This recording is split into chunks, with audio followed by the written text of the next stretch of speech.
Welcome to Legend Lore 24. Discover the mysterious myths of mythology, meet powerful gods and heroes through vivid stories. Hit subscribe and the notification bell so you don't miss any exciting videos. Start your mythological journey now. 1. Theogony, Clash of the Titans. In Hesiod's Theogony, the story of creation begins with chaos, an abyss of dense darkness. From this primordial void earth emerged, followed by the mountains, the sea, and then the sky, known as Uranus, along with the sun, the moon, and the stars. Earth and Uranus united, and from their union, the Titans were born. However, Uranus, fearing that one of his children would usurp his throne, confined them all deep within the earth. Among the Titans was Cronus, the mightiest of them all. Cronus eventually overthrew Uranus and took over as the ruler of the world. He married his sister Rhea, and they had 5 children: Hades, Poseidon, Hera, Hestia, and Demeter. However, Cronus, inheriting his father's fear, believed that one of his offspring would overthrow him. To prevent this, he swallowed each of them at birth. When Rhea was expecting her 6th child, she was determined to save this one from Cronus's fate. She secretly gave birth on a mountain in Crete and hid the newborn there, naming him Zeus.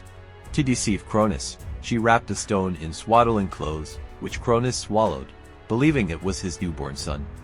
Zeus was raised by nymphs, who fed him with the milk of a goat. As he grew, he plotted to rescue his siblings.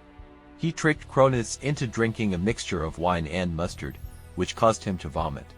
Cronus disgorged his fully grown children: Hades, Poseidon, Hera, Hestia, and Demeter. This event sparked the Great Titanomachi, a monumental war between the Titans and the gods, led by Zeus. The battle raged for 10 years, ending with the gods' victory. The defeated Titans were imprisoned in Tartarus, a dismal abyss as far beneath the earth as the earth is beneath the sky. Following their triumph, the gods faced another challenge in the form of the giants, leading to the Gigantomachy. This prolonged conflict also concluded with the gods' victory. With these victories, Zeus established himself as the supreme ruler of the world. He and the other gods made their home on Mount Olympus, marking the beginning of their reign over the cosmos. 2. Tauhi, 3 Sisters of Fate. In Greek mythology, the Moirae, also known as the Fates, are the 3 powerful goddesses of destiny. These sisters Clotho, Lachesis, and Atropos govern the fates of both humans and gods, ensuring that the predetermined course of events is followed. Their decisions are absolute, and neither mortal nor deity can alter or question their judgments and actions. Clotho, the youngest of the 3, is the spinner of the thread of life. She is the embodiment of creation and birth, responsible for bringing life into existence. With her spindle, Clotho spins the thread at the moment of each person's birth, symbolizing the start of their life journey. Lachesis, the second sister, is the allotter of destinies. Her name is derived from the Greek word lambda alpha gamma chi y nu omega lachano, meaning to obtain by lot, indicating that fate is distributed from an array of possibilities. Lachesis measures the thread spun by Clotho with her rod, determining its length and the events that will unfold throughout an individual's life. She decides the nature and course of a person's existence, guiding the progression of their destiny. Atropos, the eldest sister, is known as the inflexible or unyielding.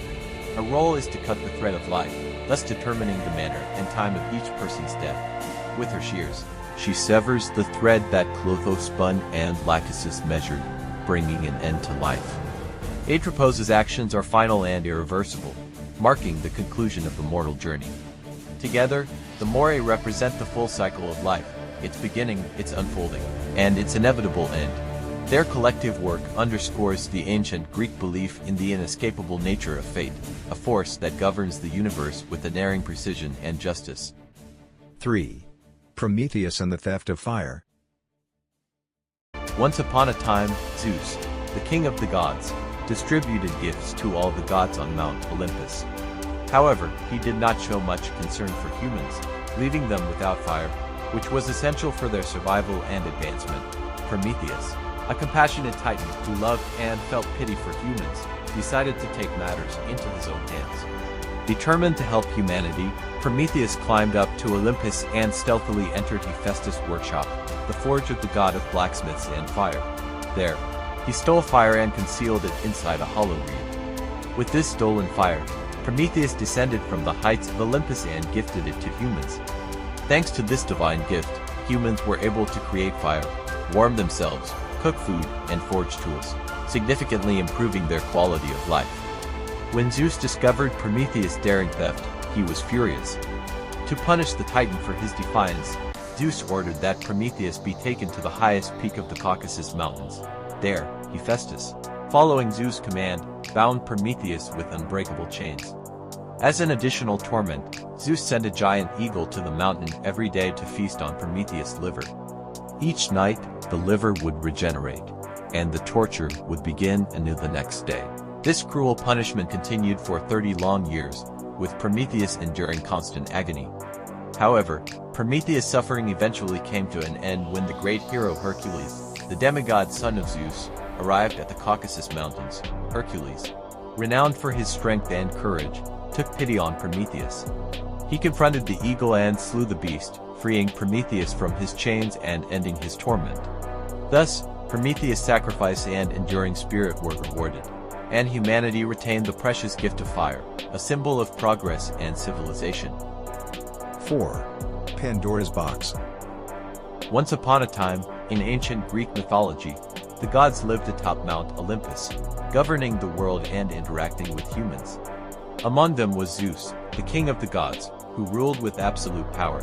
One day, Prometheus, a titan, stole fire from the gods and gave it to humanity, empowering them with knowledge and civilization.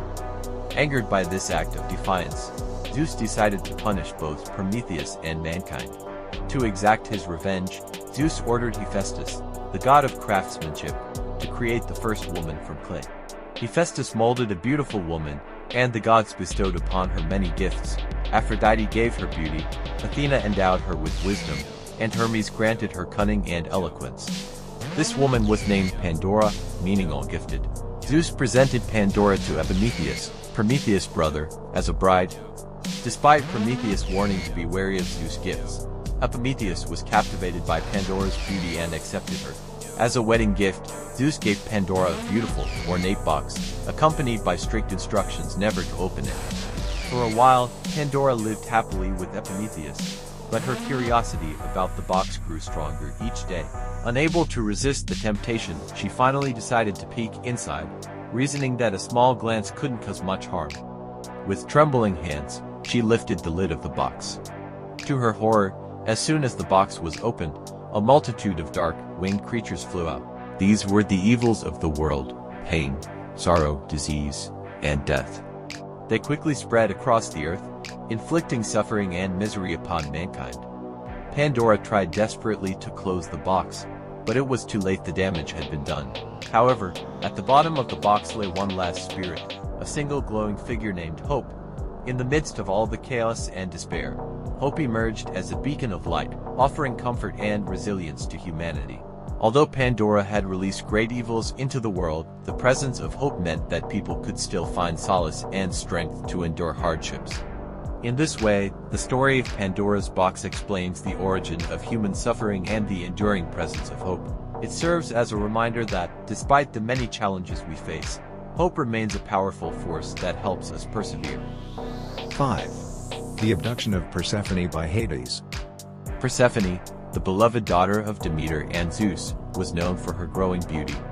Hades, the god of the underworld, fell deeply in love with her upon seeing her and decided to take her for himself. According to the Homeric hymn to Demeter, one bright day, Persephone was joyfully gathering flowers in a field with her dear friends, the ocean nymphs. She wandered away from her companions, drawn by the allure of a stunning narcissus flower. As she reached out to pick it, the ground suddenly opened up, and Hades emerged in his golden chariot. He seized Persephone and took her to the underworld, leaving her in tears. Demeter searched tirelessly for her missing daughter, but her efforts were in vain. Her sorrow caused the earth's crops to wither and die. Eventually, the sun, who sees everything from the sky, took pity on Demeter and revealed the truth. Demeter confronted Zeus and demanded Persephone's return, threatening to prevent the earth from blossoming ever again. Zeus sent Hermes, the messenger god, to Hades with the order to release Persephone. However, before letting her go, Hades tricked Persephone into eating 6 pomegranate seeds. knowing that anyone who consumed food in the underworld would be bound to it. Persephone was reunited with her mother, but Demeter was outraged upon learning about the pomegranate seeds. Zeus proposed a compromise. For each seed Persephone had eaten, she would spend a month with Hades. Demeter reluctantly agreed to this arrangement. As a result, Persephone would spend 6 months each year in the underworld, during which time Demeter would grieve and the earth would become barren. But when Persephone returned for the other 6 months, Demeter's joy would bring life and growth back to the earth. This mythological story also explains the origin of the Eleusinian mysteries, the most sacred and secretive religious rites of ancient Greece.